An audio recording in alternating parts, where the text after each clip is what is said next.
along with the South Central Indiana Small Business Development Center, the Gail and Bill Cook Center for Entrepreneurship, the Chamber of Commerce in Jasper, Indiana, and Ivy Tech Community College.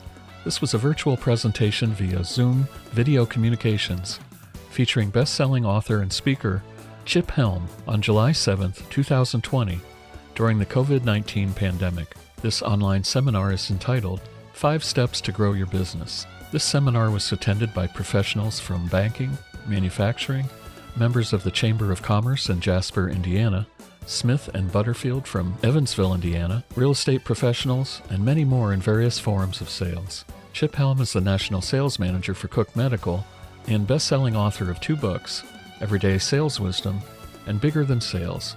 Here's the seminar with Chip Helm. I want to have fun this afternoon, okay? And I wish I was in front of everybody. I talk with my hands.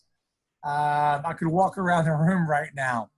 I wish I could see your faces. So I really do want this to be more interactive than your normal Zoom type call. But you know what? COVID-19's here, and it's going to be here for a while.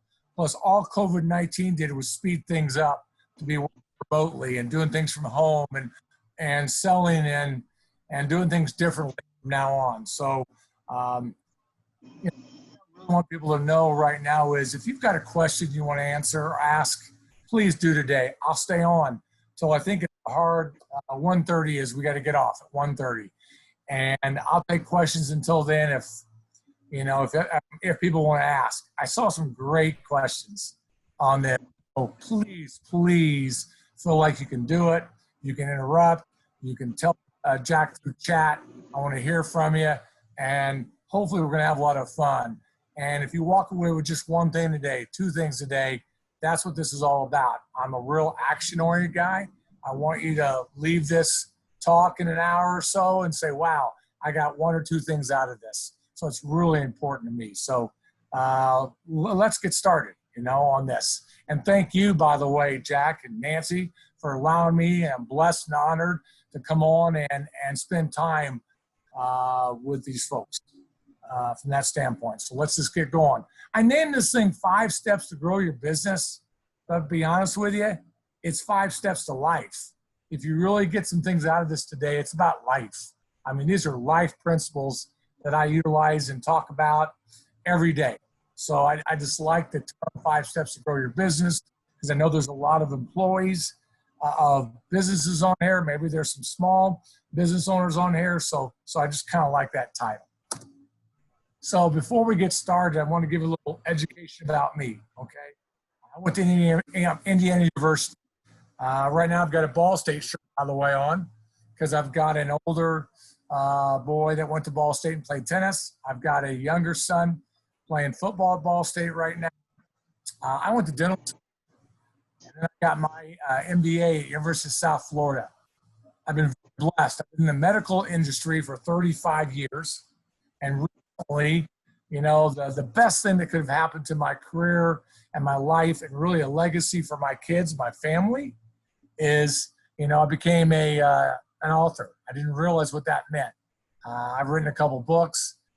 Just been great vehicles for me to just be able to share all about sales and all about different sales techniques and network and relationship building and all sorts of things like that. Hey, by the way, I'm in northern Michigan right now. So if you hear a little cars behind me, sorry.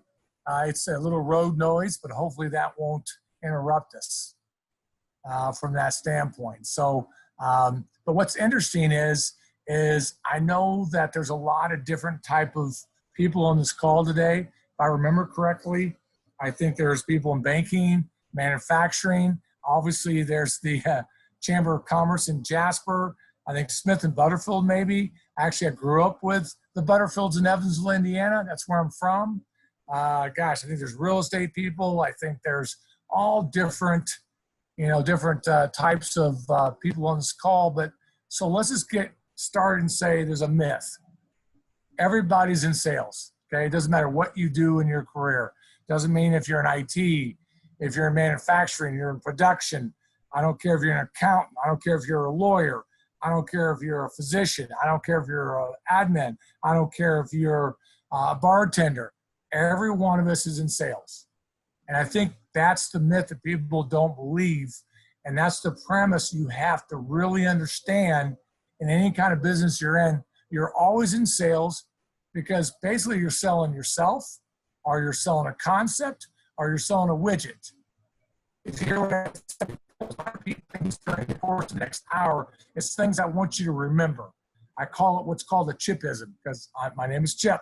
So if I give you a chipism, or if I repeat something, it's something I want you to take inside your brain and really think about it and wear it on your sleeve and talk about it from day to day and go back. So again, you're selling a widget, or you're selling a concept, or you're selling yourself, or, you know, and a concept in whatever, it could be a service, whatever.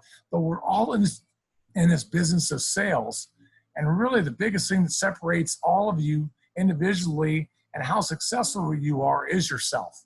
So that's the key. Again, it's selling widgets. We're all going to either sell a widget, we're going to sell a service or a concept, or we're going to be selling ourselves every day of our career. So this stuff about, oh, I'm in marketing, so I'm not in sales, or I'm in HR and I'm not in sales, or I'm a small business owner, I'm not in sales. Yes, you are. So I think that's a really, really critical concept that some people don't get and some people don't understand. So from that standpoint. Okay, what does it take? What does it take to grow your business? What does it take to pursue the best life lessons you can? Number one, it's about following up. I don't know if people understand what following up means, you know, and it's, you know, there's a couple chipisms, you know, I want to say right now. You don't lie, and you do what you say you're going to do, and you do it when you say you're going to do. Does that make sense?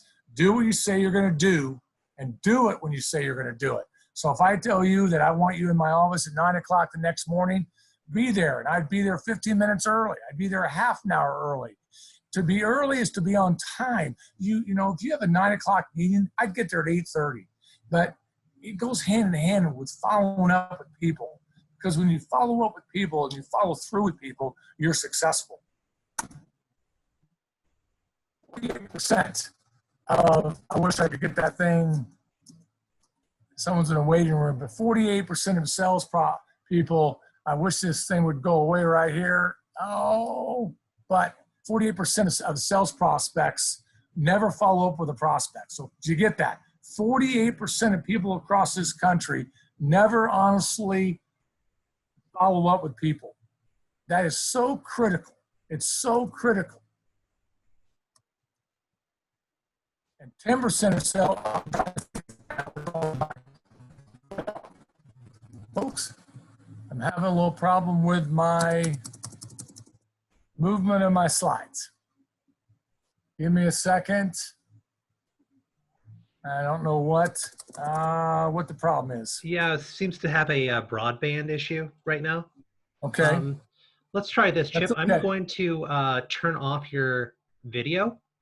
Okay. And let's see if that'll kind of help lighten the load a little bit. No problem. Let me see if that. I'm going to try that with mine too. Okay. And let's see. Try to advance your slide now. That's what I'm trying. Okay. There's another. It's. There we go. There we go. Okay. Let me go back. So the key to this slide is take a look at the very top. 48% across this country, doesn't matter what industry you're in. And at the bottom, it's so key to understand that it's about perseverance. It's about following up and continuing to follow up, continuing to follow up. You're going to hear me again repeat things over and over again. 80% of sales are made on the 5th to 12th contact. So when people say, hey, I tried 3 times or I tried 4 times, you got to keep trying. You got to keep persevering. That is the key. I'm telling you, you can't stop. You can't stop. Okay? It's all about preparation, preparation, preparation, and repetition, repetition, repetition. You got to continue to do things over and over and over until you fine tune it. It's almost like the expression, do it in your sleep. That's the key. So again, look at this. If you only get out of something in the next hour about following up with people and following through with people, this is the key thing to do. And most people, as you can tell, don't do it very well. You got to respond back to all forms of communication: email, text, phone calls, and in person. Most of the time when I get up and I talk and I'm face to face with folks, they tell me that they'll get back to people in 24 hours, 48 hours, 72 hours. That's not good enough. You know, you've got to get in your mind an urgency to get back to people. It doesn't matter if it's an email or a text or a phone call. You know, you've got to get back to them. That is the most critical thing that you can do. I'll give you a story. I'm in northern Michigan.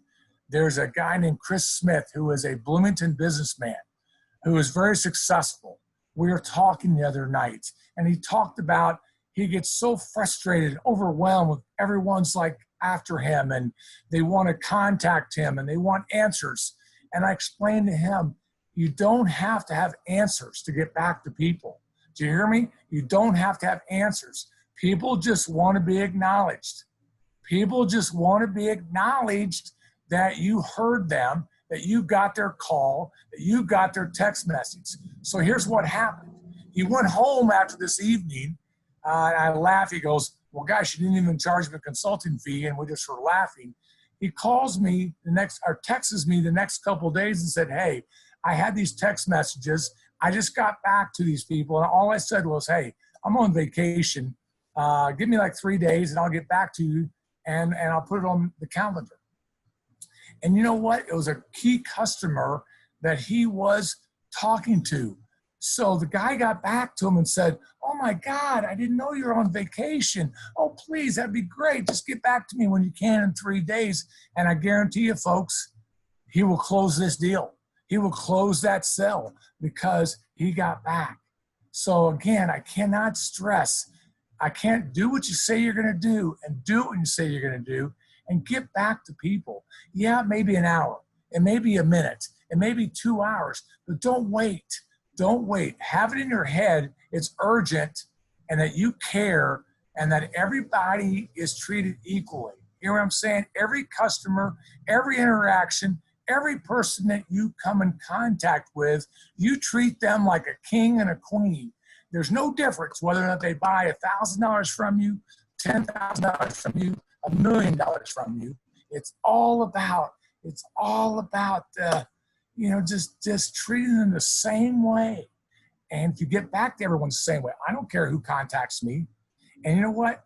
I've been told this over and over again. 35 years in the business, I've been pretty busy throughout a day's time, on Monday through Friday. I've never been too busy. I've never been too busy, and I've never been too busy in 35 years not to get back to somebody, not to get back to someone. So it's not only do you get back, but do you follow through to what you said you're going to do? Remember what I said. Do what you say you're going to do and do it when you say you're going to do it. So if you tell someone you're going to get them something at a certain time frame, do it. Don't be 10 minutes late. You know, late is an excuse. You never be late.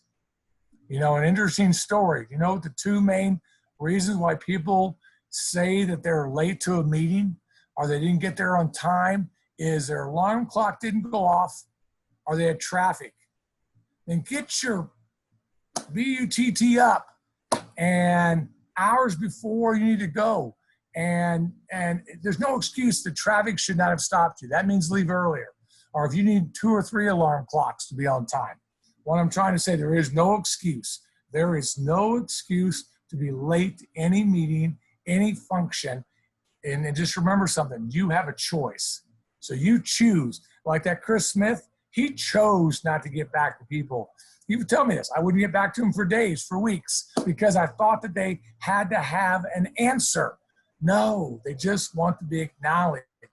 And by the way, these are behavioral changes. It's not going to happen overnight. It's not going to work like that. So this is something you have to work on and work on and work on and work on. And it's tough and it's not easy to do. I was just recently, this guy that on this book, Dick Canada, wrote this book. God bless him, he's deceased. I used to go to the Kelley School of Business, in Bloomington, Indiana, to teach a lot. I still do, from the MBA program to, the undergraduates. And he wrote this book, and laughingly, he took some of my comments and my stories from one day in class, and it tells you, I want to read this. Chip told my classes that there were a party that began at 7 p.m. He and his wife had arrived in the driveway of the host at 6:50, 10 minutes early. At 6:59, he and his wife would exit their car, walk up to the host door, and knock at 7. There's no doubt in my mind that Chip links urgency with trust, and that he does what he says he will do. That's how it works. Now, have I driven my wife crazy over the years? No question about it. I used to get to high school football games 2 hours before the games. We could watch the band. But here's the thing, folks. Listen real closely to this.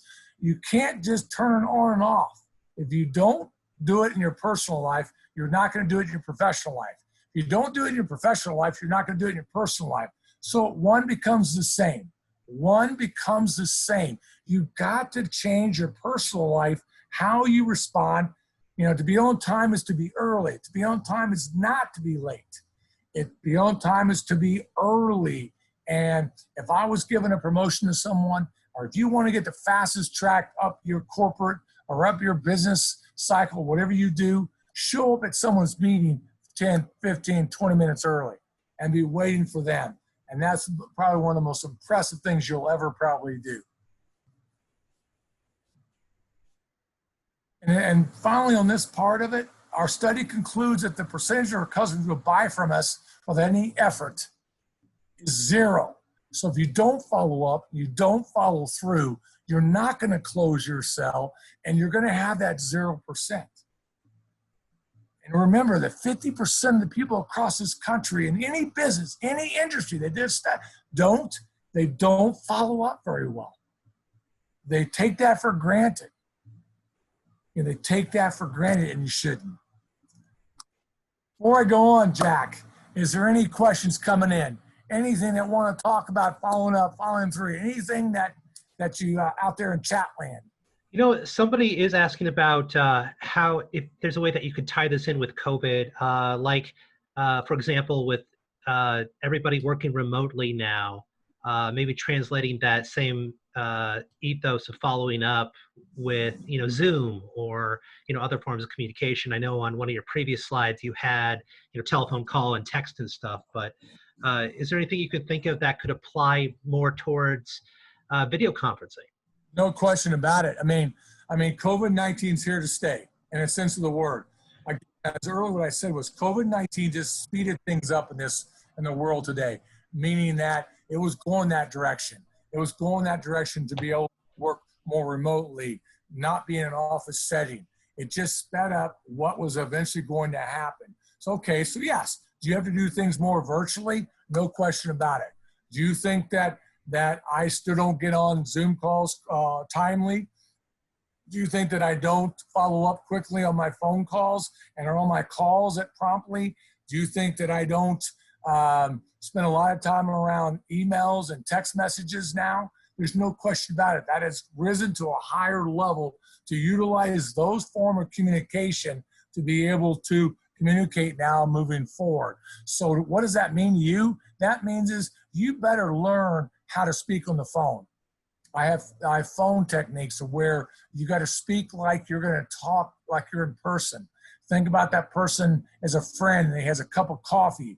And when you're on the phone, you should be moving your hands. If you move your hands in front of somebody, you should speak. So it's those kind of things. Have you developed your phone skills now? Because you're better, because obviously, you're not going to be able face-to-face as much. Are you doing the things you need to do with your Zoom calls? Okay, because I like Zoom calls because a lot of times when I got less people, I can see eye to eye to someone. So you've got to learn how to speak, and how to create your conversations now by Zoom. I spend time now teaching people how to write emails better. It's all about email writing. How do you write emails now? Because like I said, you're not going to be in front of that person as much. How are you doing things in your text messages? This is a brilliant thing. Write this down and take it home with you and bundle it. Write thank you notes. by hand, handwritten thank you notes. Start doing more of that. It's amazing what people will tell you that they keep thank you notes. Okay. So that's what's going on with, I mean, that's what I'm doing. I'm working more from home. So how can I be more effective in my Zoom call? How can I get right to the point? Because you have to understand something. These Zooms typically with customers or your phone calls or your text messages, they're going to be very brief and to the point. So start creating a spiel, a 3-minute, 2-minute spiel of what you want to say when you get on that call with a customer that may spend 10 minutes with you, may spend 15 minutes max with you. Whereas when you were in their office, they'd spend 45 minutes because they could see your face. They could understand you. They could get right there. So you know, the face-to-face is still the best, but you got to understand that you got to work on those things that talk about how you, you know, do it from home, as I say, or do it from anywhere in the country. So hopefully, Jack, that gives them a better perspective as we move on. Yeah, I think that was a great answer, and everybody this seems to agree. Just a quick point, though, you mentioned handwritten notes. Yes. And somebody kind of had a question about that. Just more, maybe, can you elaborate a little bit more on how to use handwritten notes with the modern climate? Oh my gosh. I mean, well, you're saying that if you send a handwritten note, someone's not going to open it up because of COVID? Or are you saying that in the environment that we're in? I think thank you notes, writing them to someone, like I just wrote another one. I was at someone's dinner, personal dinner with friends, and wrote a personal note the next day, thanking them for that dinner. You know, those kind of things like that. I don't know if there's a connection between do you touch the paper or not touch the paper or something like that. Thank you notes or thank you notes or thank you notes, meaning we need to do more of that in this country by hand, not a typed letter, not a typed comment. So I use thank you notes for everything from personal responses back to use them with employees, use them with colleagues. More people will tell you that they will open up a handwritten note and read it 10 times over a form letter or that kind of thing that you sign at the bottom of the letter. So does that answer the question, or they were looking more for the actual touching of the letters? No, I think everybody liked that. Thank you. I can't tell you, there's a businessman in Bloomington right now that I work with. I consult also with some companies, and they do that now as a religious thing, meaning thank you notes it takes time, but it doesn't have to be a long note. It could be 2 or 3 sentences. You know what? It was really great to see you. Thank you for your business. And what you do is after you say thank you for your business, hey, just a reminder, I know we just cleaned your carpets, but if you ever need your rugs cleaned, or wow, we have house cleaning solutions too, whatever. You can always incorporate one little thing inside that thank you letter, but it's always that, thank you for your service, or thank you for taking the time to talk to me, or I can't believe you spent 5 minutes with you. And what I mean by thank you, I mean write it from the heart. Write it from the heart. And it doesn't have to be more than 2 or 3, sentences. So, all right, let's go into relationships. Probably the greatest thing that I've enjoyed in my 35 years is relationships. How do you build them? What are they? Do you have the skills for relationship building? Are you empathetic? Are you sympathetic? Or are you a humble person? We could talk a lot about that. How to lead through humility. And that could be if someone has that question, but how do you build? It's all about that. It is all about relationships, about touching people, not literally what I'm saying is you got to get in people's minds and you got to be that and come across. And, I remember I was out there a lot. And the first thing I remember about Chip was, wow, he always had a smile on his face. Or always was, whenever you put other people first, think about them first before you think about yourself. Mark Cuban was great. I love the guy. The NBA is never just a business. It's always a business, but it's always personal. All good businesses are personal. The best businesses are very personal. So remember this, as you go along, when you're building that relationship, that professional relationship, at some point it has to turn into a personal relationship for it ever to last, to ever to be genuine, to ever be real, to ever get that trust. It doesn't become a trustworthy relationship and a long-lasting relationship until the business turns into a personal interaction. But it may take years. It may take 5 years, 3 years. It may take 2 weeks for you to be able to go from the business relationship to that personal. But when you do, you've hit a home run. You've hit the ball out of the park. You've hit the ball out of the park because it's become a personal relationship and that you care. Okay, you care about that person. You know, the worst kind of person I've ever seen is that they want to sell something just to sell something. It's not about that. Did you solve their problem? Did you make sure they were taken care of? Did you do it the right way? You know, like I told you before, one of my Chipisms, don't lie. You know, do what's right and do it right the first time. Do it right out of the gate. Don't think about yourself. Think about them. If you always put the customer first, if you always put other people first and you be humble and you do it with humility, you will win every single time. We've got to get more people to lead and to direct and to work together with much more humility and kindness and empathy. And that's why I think, you know, going back, you know, it's not what you say to people, it's how you say things to people. So I think relationships are very personal, but you got to be careful too. And I'll bring this slide up. I wish I was in a room and I could interact with you. It's a very important room. It's someone's office. It's someone's office. It's their domain. But have you ever been in someone's office? Imagine yourself in the next office you go into for an appointment with a customer. Look around the room. Look around the room. Take your eyes and look at everything. Remember something. It's always better to use your eyes more, your ears more, and your mouth less. Hear what I just said?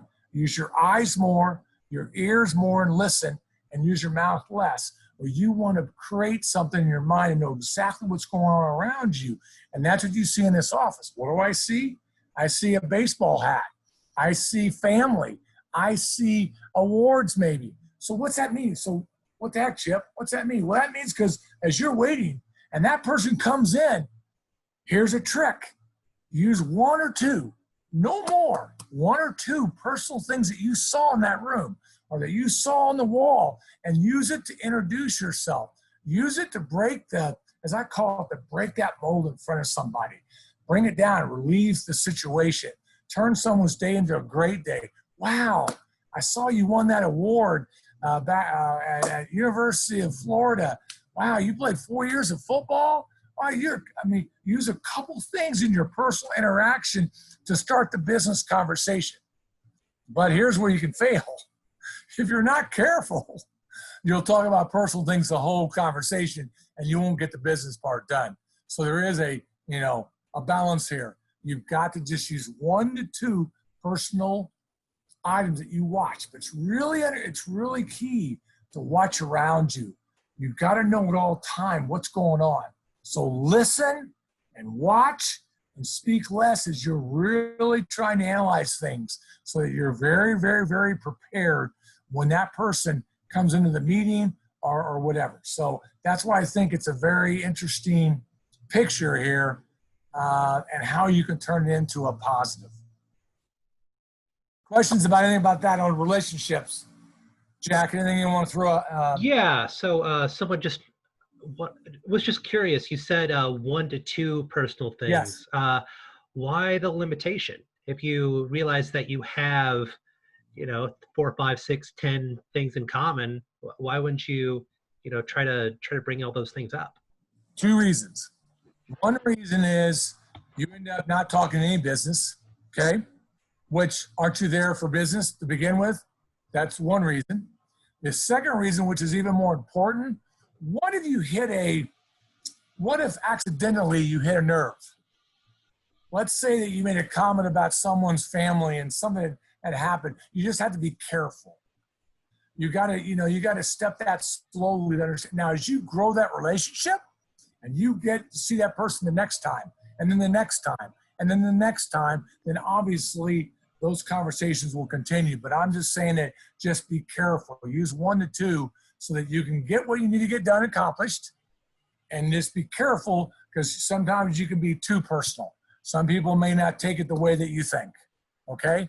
So that means you got to read that person better. You got to understand that person better. So I hope that answers their question. Yeah, and actually that brings up another question. On the flip side, how do you build a relationship if you just can't find anything? You just can't seem to have anything in common with them, or you just can't get a read on the person?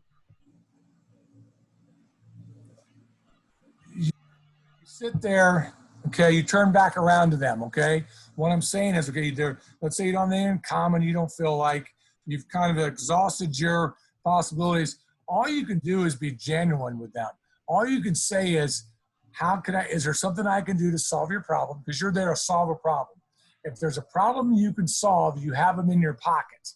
Do you hear what I'm saying? You've got to go after solving the problem. So it doesn't mean that I'm always going to hit it off with my customers. Okay, not everybody's going to like me as like Chip, but that's not the business I'm in.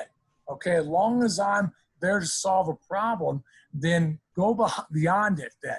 If you're there and you're not hitting it off, that's okay. That may be a type of person that just wants to get right to business. So then turn it back on that, use reverse psychology as I call it or whatever, turn it back and say, okay, is this the problem I see here that maybe we could help solve? Or are you looking to do this better? Or how can we help you solve this problem? Or whatever. So start looking at it like solving their problem. Because remember something, when you solve someone's problem, you got them what, Jack? In your pocket. And that's how that relationship somehow, doesn't matter if they're friends right now, that personal part may come later. That relationship building to the personal side, but you're there to do business and you can't get flustered. You can't turn around. You remember something. You always want to leave a meeting knowing you can get the next meeting. Does that make sense? You always want to leave a meeting with the door open for the next meeting. Hey, it sounds like you're really busy. That could be that, sounds like right now is not a good time to talk to you about this. Hey, do you mind if I set up another meeting for next week, to review this?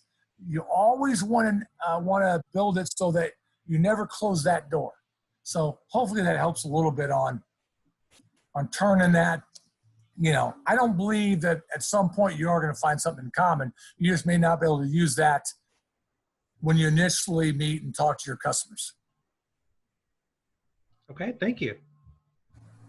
Let's talk about networking. I don't know if people really understand what networking is. I still network to this day. Give you an example, my older son wants to be an orthopedic surgeon. I helped him get into medical school because of my medical contacts. My daughter's in vet school right now. I helped her get into vet school because of my contacts. You always have to network. You always are networking, and you need to learn how to network. Most people don't know how to network. Obviously, right now, in this day and age, pre-COVID-19, you could put your hand out and say hello. Post-COVID-19, it may not be a shake of the hand. Maybe it's the elbow. Maybe it's just talking face to face as we get through this and we can whatever. But you've got to always network, but you've got to have your spiel. You've got to be able to develop a spiel when you see someone and use those 2 or 3 sentences to begin a relationship. To give you an example, I will go to a medical meeting. I'll go to a meeting and I will know my homework. I will know the 20 people that are going to be in that room. And by the time I get out of that room 2 hours later, I know every single person. I went up there and introduced myself. Maybe it's 1 or 2 sentences, all you need.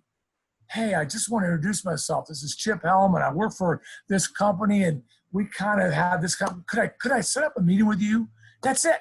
Then I move on to the next person. But you've got to network. Obviously, my wife is more of the introverted side. Well, she doesn't. Wouldn't go to that party, as I would say, and know everyone by the time she got done with that party. But you know what? I heard there's some people on here, nonprofits. And she's a nonprofit. She's executive director of the school foundation in Bloomington. And she's had to learn how to network. And now that networking builds it, you can see what's happened on the screen. You want to build a network of people that just continues to multiply and multiply. Because people do buy from they like, and you never know, listen to me, you never know when that person may be able to help you. You never know when you have introduced yourself and was kind to someone and said hello to someone. You never know when that person could someday come back and help you. What I say before, you treat everyone like they're kings and queens. You don't treat anyone differently, and you be kind and open and honest. And I'm just telling you that networking, I network all the time. I have a method. I have a figure eight. I'll go to a party and I will walk the room from corner to corner, from side corner to corner. I will constantly be walking. And I'll show you this right now. What are you doing to master the art of networking? Have a firm handshake. Obviously, that's changing. I hope someday we come back to firm handshakes. But you got to still make direct eye contact with someone. You still got to look at them. You know, what distance. You hand out your business cards and always ask for theirs. You be the great white shark, always moving, meeting people, and listening. Work the room. I never stop moving until you've met as many people as possible. Now, obviously, for right now, a lot of stuff's gonna be virtual right now. But that doesn't mean that when you're on these calls and you're talking to someone, you're still networking. I'm still doing just as much networking when I'm making a phone call to someone than I am in person. Remember, a phone call, an email, a text is the same thing as being face-to-face. You're just using a different communication steps, okay? You're writing something or in writing, okay? Or you're going to be more verbal than you've ever been, okay? And you're going to write more than you've ever written, okay? That's okay. You want to talk like you talk and you walk the walk and you want to put them together. So however you did when you were face-to-face, there's no different. You just can't see me maybe as much.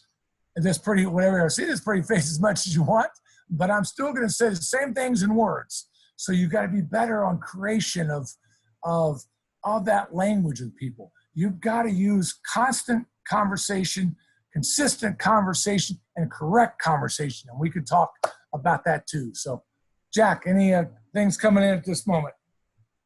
Well, so you mentioned a little bit about networking for introverts. I was wondering if you had, wondering if you had any maybe more introverted or related advice. Well, no, that's a great question, because think about this now. With COVID-19, an introvert can succeed. Why? Why would an introvert succeed in COVID? Because you don't have to be as much face-to-face. So why can't you use your skills, your creative writing skills, your other types of skills to get to know someone, okay? Because usually an introvert doesn't like to talk as much, right? Like my wife, but my wife has also learned that business through her nonprofit, because she still has to go out and fundraise. I can talk about what I've heard the definition of fundraising is, but what I'm saying is that's still in the business of sales, okay? And getting to know people. It's funny. It's taking her slowly. So that introverted person on this call can slowly get there. It takes baby steps. She took baby steps. She'd meet one person, maybe a second person. She would finally get up enough nerve to make that phone call, okay? But she was a really good writer. So she would say what she needed to say in the emails, in the text messages, in the notes. So she gives a personal note every time at the bottom of her fundraising things that, hey, John, I met your wife. And she's not the extrovert that I am. Okay, but she doesn't have to be, because she's found her skill within there to utilize it. So I think some of those steps you can start to doing as a quiet, unassuming person, because you don't have to be as talkative per se in this new world of COVID. You just have to be more creative and more willing to put yourself out there with writing things and sending out things to people and those kind of things like that. So, and really, to be honest with you, most of the time, like I said, when you get on these calls or these phone calls, they don't last long. So my daughter doesn't like talking on the phone. A lot of young people don't like talking on the phone. But the thing about it is you got to learn those skills, even if it's for a 5-minute conversation. And you really got to have your messaging down, as I call it. I stand up in front of the mirror and I practice all the time. I also go down the street and I'll be driving and I will walk through exactly my preparation. People think I'm kind of silly when they're looking over and think I'm talking to myself. At least I'm not answering myself, at least most of the time. But so those are little techniques too that I do all the time. I get up in front of the mirror, or I'll talk as I'm going somewhere to prepare. Those kind of things. Because if you're prepared, the more prepared you are, the less that introvertedness is going to surface. Meaning you're going to become so confident and so understand what you do, it kind of works just fine. I wouldn't call my wife today, well, I guess you could say my wife is still an introvert, okay, technically, but I don't see it anymore, how she interacts with people, how she fundraises. I think she got a tough gig. Everyone on this call that's nonprofit, I want to bow down to you. That's a tough, tough gig before COVID and after COVID. But you know what? It's a joyful thing and about fundraising. It is joyful, and I can talk about that too here shortly. So, and does that kind of help, Jack? Absolutely. I think that sounds great. It almost sounds like what you're suggesting is having introverts kind of practice maybe a pitch or some sort of, something that they could just kind of pull out from their back pocket instead of feeling like they have to, have something original and witty and amazing in every single interaction. Or the other thing is you can be a great networker and still be an introvert. And I mean is you just know that someone who knows someone who knows someone can help you. I mean, my wife's always listening to my conversations, or if I introduce someone and there's a connection between fundraising and her, I introduce her or bring her into the picture and the conversation begins. So I think that the more people that you try to reach out to, and at least put an email out to, let's say you learned of them. Oh, I've heard that you run this kind of fundraiser. I'd love to pick your brain. My wife's doing right now a virtual trivia fundraiser, What a creative idea. Because they couldn't do a golfing event. But that was because she networked with somebody else and heard this. It's kind of like it goes back. You just never know who you're going to meet. And that's why you want to do the thing of, you want to try to meet as many people as you can. All the time. Never close that door. You don't have to be excitable all the time and be that gregarious person to be successful. Oh gosh, no. It's just, do you do it with your heart? I mean, like right now, you can tell that I really enjoy this. Like right now, I like doing this. So and that's another thing, folks. When you're on phone calls and when you're on these calls with your customers or colleagues, you got to get excited. You got to love what you do. I've never had a job in my life. I've never had a job in 35 years. You got to find that love and that passion. And you know what? It's a piece of cake because you love what you do. So, but yeah, I think that you can, take those small baby steps, those small skills and it just takes one person at a time. My wife's a lot different today than she was 5. She's been doing this now for 10 years. When she was scared shitless. Sorry, my language. And now today she is, doing a great job. So hope that helps. It does. Thank you. Well, it does lead into my next thing. Passion. You know what they say? Most people in the country, there's a study done that don't have any passions. I have a passion. My family, the company I work with for 35 years is a passion of mine because we take care of patients and help mankind and help the community. And I'm in northern Michigan right now, and this is God's country up here. In my opinion, it's my safe haven. I think they even said statistically it has the lowest number of COVID-19 cases per person and per county in the country. So if you're still looking to try to get away for a couple weeks and want beautiful weather, come up to northern Michigan. But it's a passion of mine. And most people don't have passions. And you got to fall in love. If you can find that that what you want to do and you can fall in love, then you will, you'll never fail. Okay. If you fall in love and you love what you do so much, you will never fail. How's that? Because you won't let yourself fail, because you're going to work so hard and you love it so much and you enjoy it so much. So, and I always have this thing is, if someone says they want you to work for them, I wouldn't work for them. If they say that you want to work with me, there's no question. That's a big difference. The for versus the with. I just, it's all about people, but you've got to have that passion. And that's a skill that if you love what you do, I get up and, I have lots of friends in other businesses that all they do is bring home a check. And then their wives or spouses or partners go, well, they're not happy.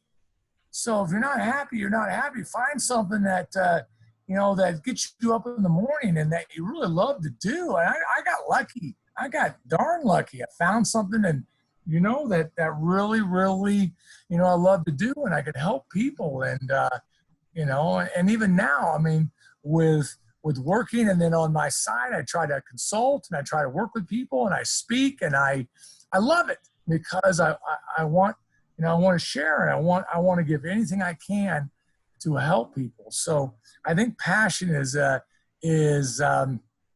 underserved in my sense, and I'm not looked at enough and not understood enough or not wanted enough but it's easy if you got it. But most people, they took a study, they don't have any passions in their career, in their life. And there are ways how you fall into it or how you get to passion.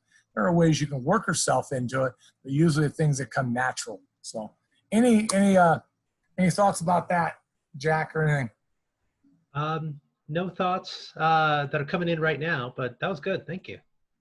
Another thing, I just looked back on my notes over here for you guys that ask me later. We're going to talk about it in Q&A too, is work-life balance.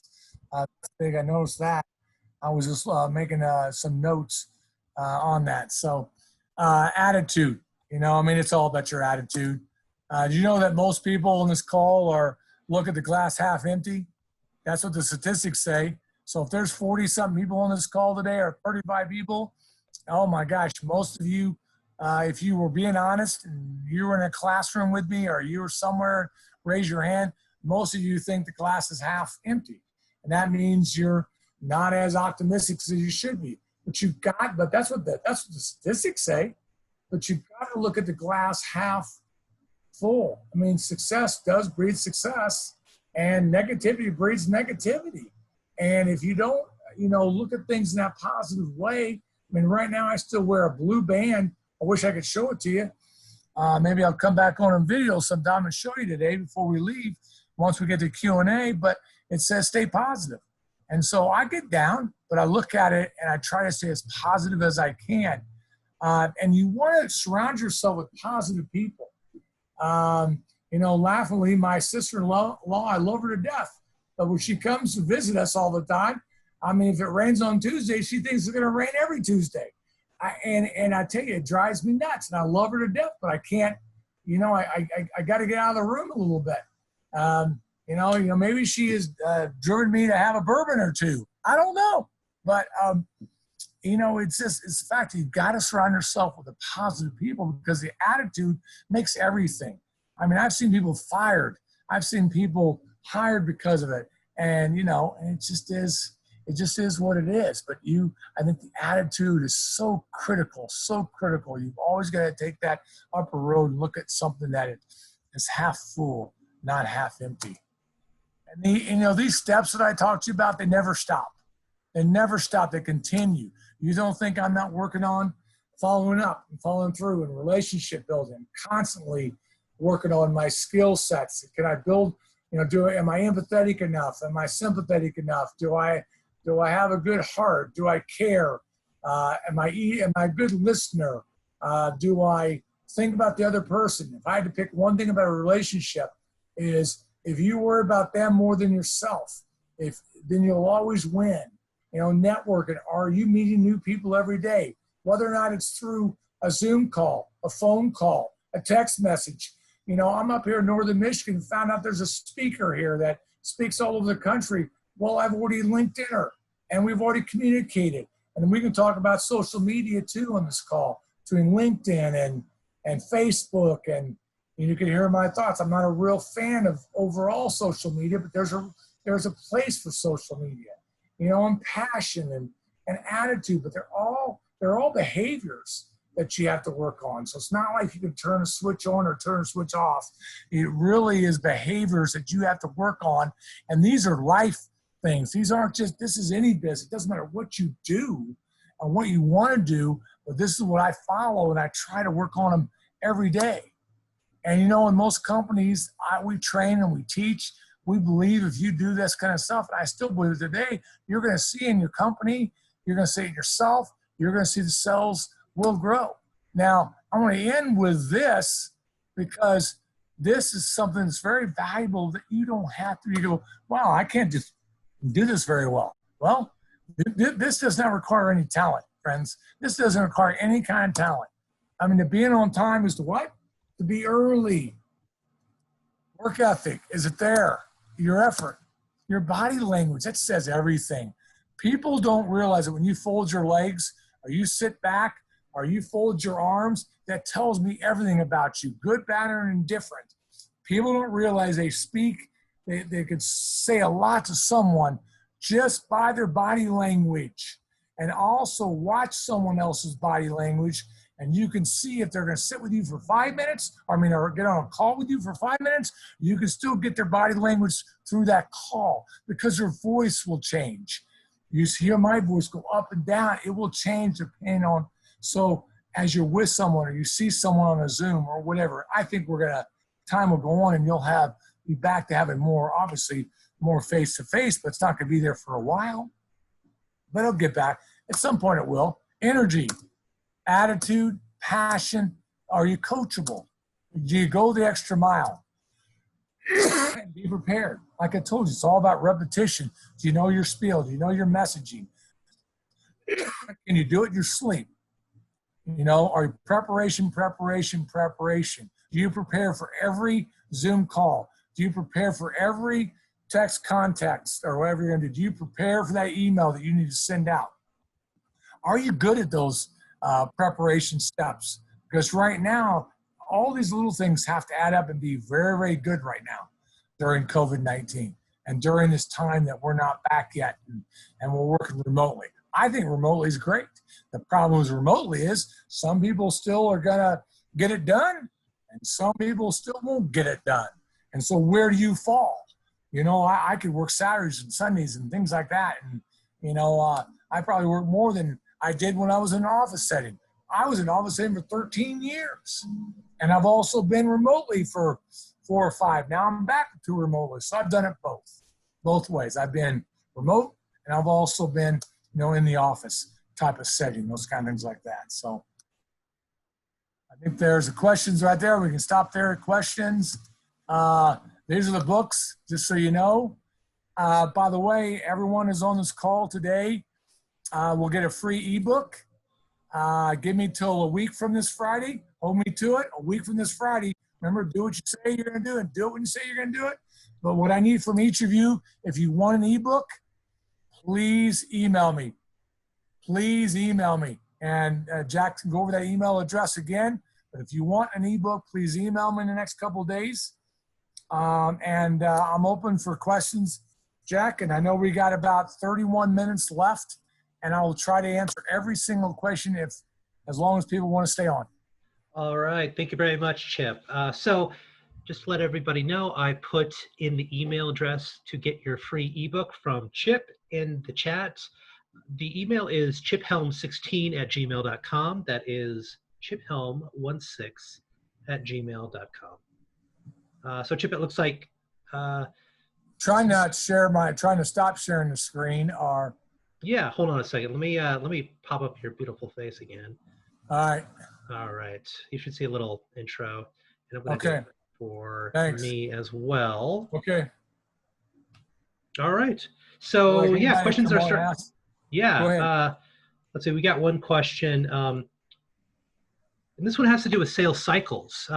So how do you cultivate relationships when your sales cycle is a long cycle when it's, maybe years before. Been there, done that, taken the test. You have to have patience out the yin yang. What I mean is you have to understand the sales cycle is going to take a while. Your boss needs to understand that, and the company, obviously, because you need support. It's not going to happen overnight, and you cultivate it. And it took one time 7 years for me to sell something specifically to a physician. 7 years. Now, that's not a long sales cycle. It's just that person didn't want anything at that point. Now, you're talking sometimes capital equipment or things that may take a while to sell. You just have to keep the foot on the pedal. You have to be patient. You have to be persevering. You have to be honest with the customers and both sides, and just keep working it. Be very multitasking so you don't forget about it. And you just have to it is what it is. I mean, if I knew I was selling capital equipment, it may take me 12 months. Then obviously, if I got to put food on the table, I hope I can sell other things. But I'm just saying, you got to kind of follow that patience step by step when you got a longer sales cycle. As long as everybody else is on the same page and is in the same game. Okay, so we got a question about what if a client goes silent on you? You're trying to build a relationship and then nothing. I've been there, done that, and I knock myself, and I never give up, and I never close the door,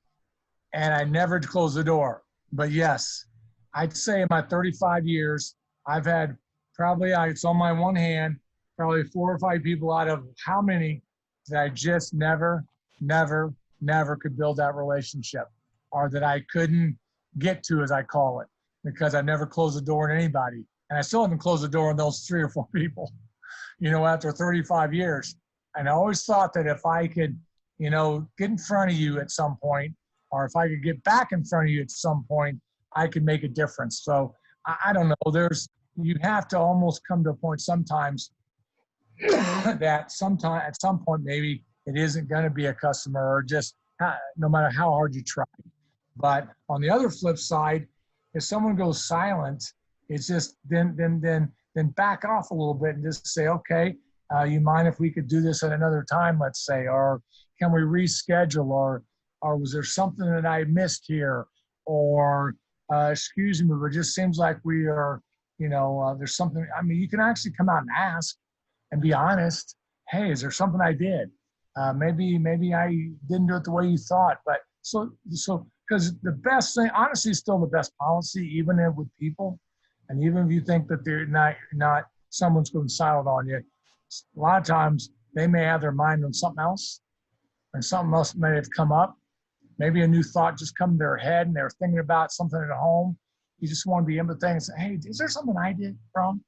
There's nothing wrong with that. Okay. Tell someone that you're sorry if I did in some way offend you or something. Oh, interesting. Okay. I always say I'm sorry at 35 years later. So we got a question about what if you kind of have this conflict between, maybe it's not a conflict. I'll just read the question. How do you combine what is best for the customer versus profit for the company? That's a great question. I'd like to know who that is. That's a phenomenal question. How do you balance it? I know you got the customer and you got profit, and you got to worry. Obviously, you are profitable. I guess I'll throw this out there. I've worked for a privately owned company, and I don't know what companies there's publicly traded. They look at the share dollar every month, every quarter. There's privately owned companies or small businesses. I don't know. I guess I'm going to tell you what I would do from my heart. If you treat the customer the right way and you take care of your customer, the profit will come. I really believe that. I know you may get hit on something, but if you do the right thing and you worry more about the customers and how you treat the customers and what you can do for the customers and solve their problems, I believe it will come hand in hand. If I build it, they'll come. Well, I really believe in that. If it's one by one customer, because it's all about people. How do you think you stay profitable in any business? It's about people. It's about customers. You know, if you don't have something good to sell, they're not going to buy something. Plus, people buy from who they like. And I just believe that I know we have to be profitable. I know that. But I believe you can be profitable and still do the right thing and still build customer loyalty and take care of the customer, and the profit will come. So we have a question about, well, this is an interesting one. So this person is trying to motivate their salespeople. They've tried like competitions, bonuses for the store, but they seem to be frustrated with the results that they've had with trying to motivate their salespeople. Do you have any advice on how to motivate your salespeople? Stop those things. It's not about money. It's more about pat on the back. It's more about, hey, I really appreciate you. It's more about, hey, are you doing okay?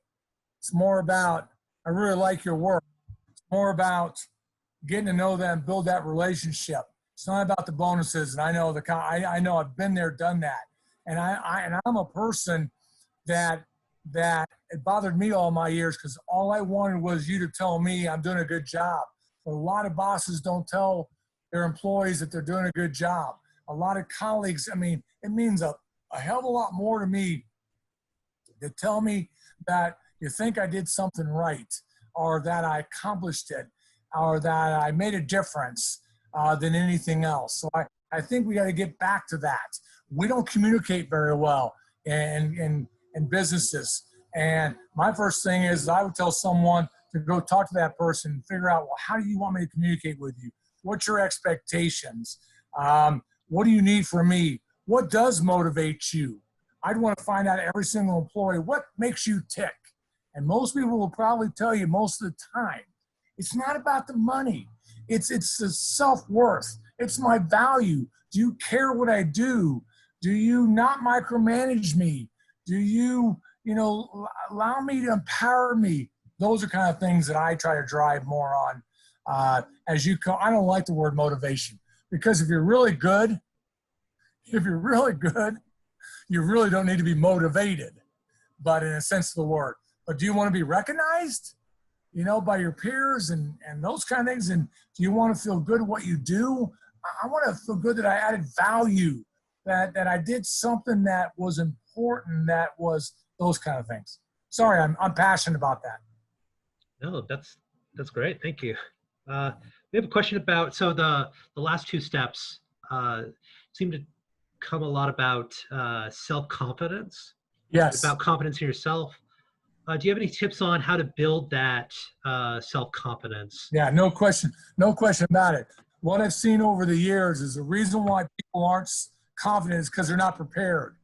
So what I'm trying to say is the more you repeat and you build your messaging, or you get up in front of a mirror and you practice, or you practice going down, talking. I talk out loud all the time. I think talking out loud is one of the best things you can do and really fine tune your conversation or your presentation or your task that you want to do.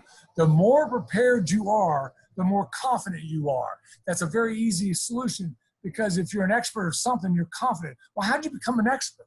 Well, it's because you became well-versed. You understood it. You read about it. You practiced it. But you can't practice enough. You have got to practice your art. And so the more you practice and the more you're prepared, the more you are confident. And confidence is equal to success because people see that confidence when you walk in a room. People see that, they feel it. There's an aura about you. There's something about you when you walk around somebody and you know exactly that person either is confident or they're not. So I believe it's really connected to, so I would say is if most people that I've seen that are self-confident, use it because of their lack of preparation. And by the way, a side note, I'm as honest today as long on this. I will give you everything I know, but I'll be honest. I'm not going to say something that just to say it, number one. Another thing is everything we've talked about, everything we've talked about so far, I've been there, done that. So I would never expect you to do something if I haven't done it myself already. So. Great. So we have a question about social media, and Yes. what's a good way to, I guess, apply the techniques to your social media, your Facebook, Twitter, all that. Yeah, I don't believe that Facebook's a good environment for personal stuff. People get too private on Facebook. I'm not sure how to sell on Facebook. It's okay. I don't think you get the range of what you need on Facebook. I think it's a free advertisement. I guess I'd go for it and put something on there. I'm not a fan of social media in some senses. I don't believe we've hired people and fired people because of social media, what they put on social media. I'm a fan of LinkedIn. I think LinkedIn is a professional site that you can connect with people, that you can actually look for people. You can also work your businesses. I'm a fan of that, of LinkedIn, those kind of things like that. But I'm not a huge fan of Facebook because I think it's been overused and people have gone too far with, in my opinion, the private stuff. And be careful what you put on Facebook, especially if you're looking for a job. So. Oh, I'm surprised that you said that you you didn't like Facebook, but Yeah, I'm not overall, I'm not a fan. I don't believe it hits the mark that you think all the time. It was originally supposed to be to catch up with people, but it's turned into a voice for things I don't agree that should be put on there, for religion and politics and things that I think should be left off of Facebook.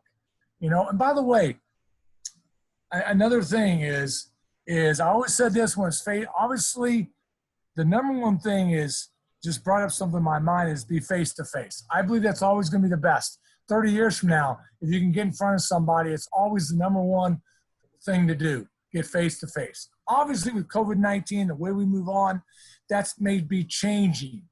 So the next best thing is if you're not getting your answer, I always said this about emails and text messages. Yes, they're wonderful. Yes, they're wonderful.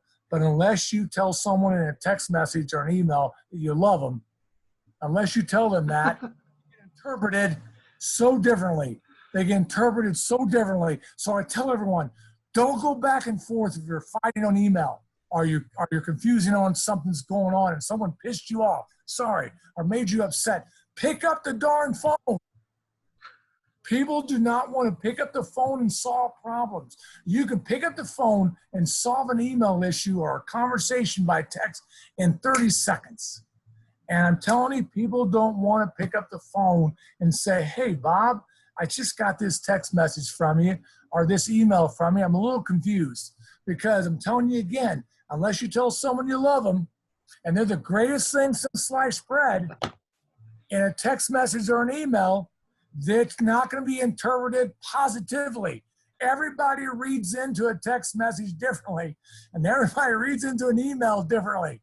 So pick up the phone and quickly you'll solve it. You'll get everything on the table quickly.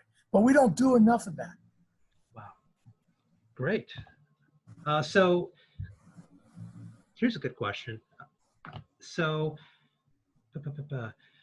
let's say you're trying to get into a market, it's already saturated. How do you create a positive presence within that market so that you can, so you can start making a living in that market? Okay, a couple things. Willing to also build or buy or get something that's different for the market. So yeah, market can look at two ways. A market's saturated, so either go somewhere else for with a different product or a different concept, different whatever, go that direction. Are you willing to, to put your neck out there and bring in other technology? So that's one thing you can look at. Okay, if it's saturated, the other way is, are you selling a commodity? So if you're selling a commodity and you're in that saturated market, fair enough, people are going to buy from who they like then. So what you do is you go back into that market. Yes, you got the same widget or the same whatever as someone else does. So who's going to win? the person's going to win. So the person's got the relationship, or the person they buy from who they like, or those kind of things like that. So I've seen both. Is there enough room for a number of players? Have you done your homework? If it's a saturated market and we're company A and we're in that saturated market, is there enough room for us? Have we done our homework, our research to know, yeah, there is enough room. We can survive. We can have a nice business. Then if that's the case, then you got to start building those relationships. You got to figure out the value you add that's different from somebody else. And I told you right out of the gate when we first started this call, what's the value? It's you. You will separate yourself from everybody else if everything else is equal. If everything else is equal in that market, you as a person, or what you add, the value that you add will separate you from. So you've got to distance yourself from that person, whether that's your personality, your empathy, your sympathy, the genuineness, your sincerity, your follow-upness, as I call it, your follow-throughness.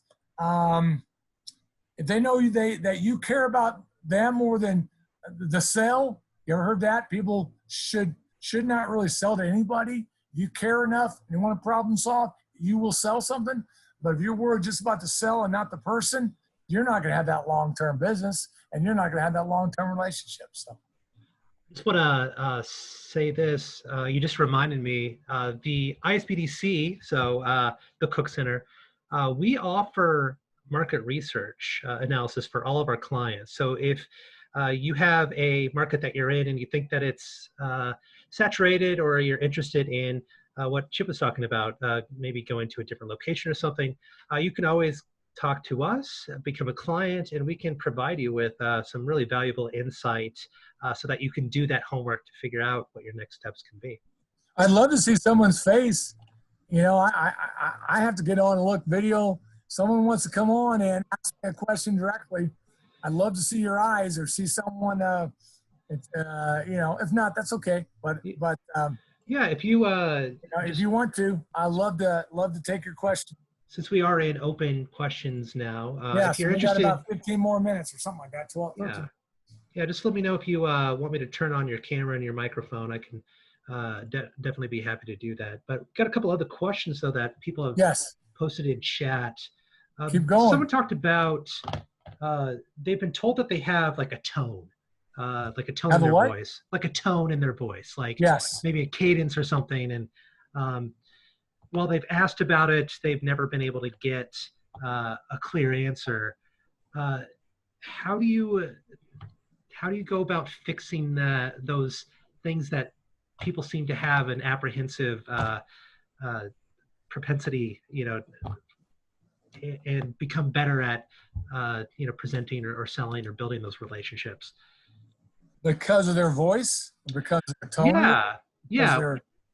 I think one thing that people, and I don't know if this is what this person has, or you don't want to be monotone. You don't want to, hi, this is Chip Helm. I am, you know, a robot who does this. You hear my voice? I think you could, it's the same voice, right? The same sound, okay? You have your pitch and your voice kind of fluctuates. And you've got to come across and show, I hope you are excited about something, or let's say you have a passion about it, or that you really like what you're doing. I think that will come out, and I don't care what cadence or whatever. that will come out if you really love what you're doing and what you're talking about. If you're walking in and you're talking to someone and you could give a crap about it, well, you're going to come across that way in your voice. So I'm not sure but I think if you really know it, like it, I think it will be okay. So you may have a cadence issue in your voice, but I think if you talk to people and you care and you're really genuine and you really like it, what you're saying, I think you're going to be okay regardless if there's some sort of something in your voice. I don't know. I mean, I just see people who are monotone, who don't change their voice, and it's almost like they're not having much fun, or they're not very excited about what they do, or It's just a job, and they'd rather be somewhere else. Okay, so Not sure I answered the question, but yeah.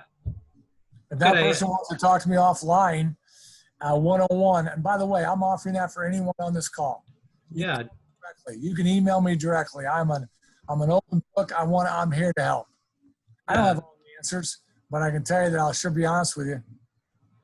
Yeah, just posting Chip's email in the chat in case anybody does want to reach out to Chip individually, or if you want to get the free ebook, make sure that you send Chip a little email to let him know that you were in the workshop today, and he will send you his free ebook. Well, let Jack know too, and Nancy, because in the fall we may come back and try to do this again, but on personal branding. That's a whole different discussion, and I knew nothing about personal branding years ago. So, and I talk about how to build a personal brand, how to sustain a personal brand, and how to fail in a personal brand. So we may come back if you guys enjoy this in the fall and do that too. Great. So let them know. Yeah. So I've got another question. This one's an interesting one. So this person, they have 3 hospitals that they sell for. Each property has their differences, different problems, different things about the properties. Do you have any tips that will let them stay on track on the sales level versus the operational level? Now say it again. Repeat that for me again. Yeah. So person has 3 hospitals that they do sales for, but each of the 3 properties is different in their different ways. Operationally, the hardships that they're facing. Right. Do you have any tips on how to sustain sales or sustain the balance between the sales level and the operational level for the 3 different properties? Well, I think first of all, the first thing you got to do is you got to relate to them. Do you understand their problems? And I'd ask each property, what are you going through? They're all different, right? Operation and sales. So you've got to understand the best thing is I don't know if I can solve your problem until I know what your problem is. So they need to ask those definite questions between the properties. What are your needs? Okay, so now I know their needs. And then we all can't just give away the farm. So there, maybe one of the properties, you can help them out in one direction. Maybe the other property, you can't just because you can't. You don't have that ability. Maybe the third property is a balance between the two. So you need to find out what their needs are, what their problems are. Then you got to figure out how it connects to your company and what you can do. And sometimes it's just listening. Sometimes it's recognizing it, understanding it, knowing it, and having empathy and sympathy that may sustain it for you. Maybe it's something you could actually do as a company to help that. Maybe it's delaying payment for 30 days. Maybe they don't have to pay for 60 days. I don't know. You could come up with some things maybe that could help out, that particular thing to help sustain it until they're better served. So I think that's what you got to do. You just got to sit down and figure it out between each property because they're all different. Wow. So I think, let's see, do we have any more questions? Well, Chip, I want to say... no, look, before you end, there's one thing I want to make a quote. For all the nonprofit people that are still on, and Nancy, it's funny, there's a quote, and I loved it. Fundraising is a gentle art of teaching the joy of giving. Fundraising is a gentle art of teaching the joy of giving. And then this person concludes and says, we are in a joy delivery business. We are in a joy delivery business. We are inviting them to join us in the way in which we are making the world a better place. When they do so, they experience joy. Therefore, when we fundraise, we are in the joy delivery business. So, and I think you can apply that into any business. So it's not just fundraising. But I just thought that was an interesting quote I read. And I actually know who that person is. Wow. That was great. For the fundraisers that are still on this call. Well, I think that was a great workshop, Chip. Thank you very much for being with us today.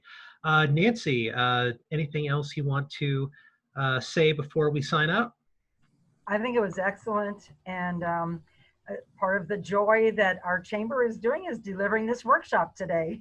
So thank you to everyone who kept on for the whole hour and a half. I know some people probably had to go off and get back to work, but it was very good. And Chip, we'll bring you back again another time. And Jack, thank you for helping to produce this today. It's appreciated.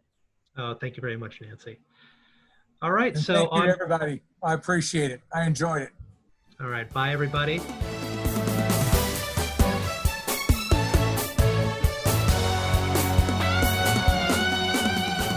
You've been experiencing a virtual seminar with best-selling author and national sales manager of Cook Medical, Chip Helm.